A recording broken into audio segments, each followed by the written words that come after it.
ni kwamba msanii huyo maarufu wa muziki na mfanyabiashara Sean Diddy Combs ameagizwa na mahakama kuu nchini Marekani kukabidhi video binafsi na vifaa vya kielektronic kwa mamlaka za serikali kwa mamlaka za serikali ya shirikisho kufuatia hukumu dhidi yake inahusiana na kosa la usafirishaji wa watu kwa ajili ya ukahaba.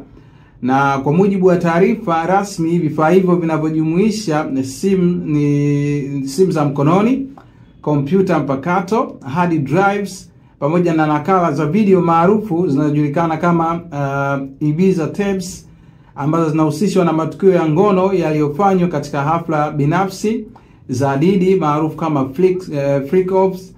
Na mahakama ilieleza kuwa vifaa hivyo ni sehemu ya mali iliyotumika au iliyokusudiwa kutumiwa katika kutekeleza uhalifu, hivyo lazima viwasilishwe kwa idara ya forodha na ulinzi wa mipaka CBP kwa ajili ya uchunguzi zaidi na uhifadhi wa kiusalama. Kwa hiyo ni taarifa ambayo imemtaka Diddy kuwasilisha vifaa vya kielektronic kwa ajili ya uchunguzi zaidi kutokana na kesi ambazo ziliripotiwa hivi karibuni kumuhusu rapa huyo na mfanyabiashara maarufu duniani. Sasa hivi karibuni ni kwamba rapa na mfanyabiashara huyo alihukumiwa miezi 50 jela, ikiwa ni pamoja na miezi 14 ambayo tayari alitumikia time served. Hivyo ilionyesha kuwa Diddy atakuwa jela kwa miaka 3 kwa sasa, ikiwa tayari alikuwa jela kwa mwaka 1 na miezi 2.